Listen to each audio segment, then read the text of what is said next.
So from what I've seen of Secret Level, which is the first batch of 8 episodes, Sifu is the best out of all of them. I thought the game was really cool and I was pretty excited for this part of the show, so I thought I would talk about it. Even if they weren't, it definitely feels like Slowclap was directly involved with the creation of this episode. It's an excellent adaptation in the sense that it's successful at expanding the world. If you haven't seen the show yet, I'm spoiling the entire episode's plot here.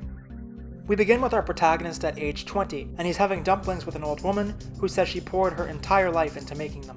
Of course, this is a parallel to the main character and his quest for revenge, as well as the development of his kung fu. Something else we never see in the game is his protagonist in a normal conversation with anyone, so it was nice for this episode to make him his own character. I also thought that the wide shots of the city that we got at the very beginning of this episode were great. So he's eating the dumplings until he spots these NPCs walking by. One of them has a burn mark, which is a sign of loyalty to Sean, the second boss fight in the game. This version of the main character's past is seriously altered. His father, the main old Sifu, gets his neck snapped by some random. There's no sight or mention of Yang or the other main villains from the game. It's like they condensed the entire story to fit a single episode. So Sean, who by the way has bandages on his face when in the flashback he didn't, is also responsible for the protagonist's first death.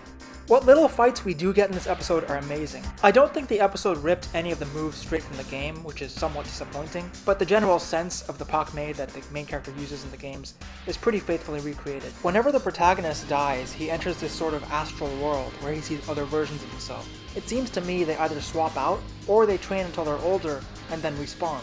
The medallion itself is exactly the same as it is in the games. Part of it breaks off when you reach a certain age, and it always glows before he respawns.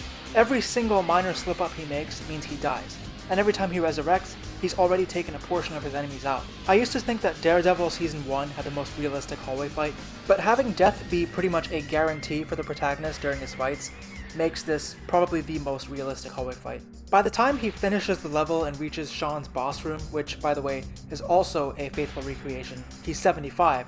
It still sucks we don't get an extended fight scene between these two, because the show cuts to black right after this. So the ending of the episode is basically when it comes full circle. The main character's old now, so he asks the dumpling woman if it was worth it to pour her life into the dumplings. And we never actually get a straight answer. She just asks him to tell her. So the theme of this episode is basically, is it worth it? And I guess that's where the title comes into play. This episode's title was It Takes a Life, so I guess that means it takes a life to really know how well you spent it.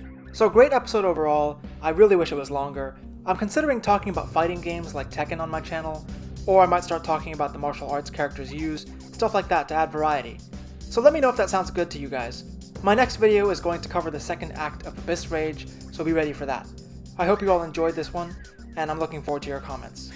See you guys next time.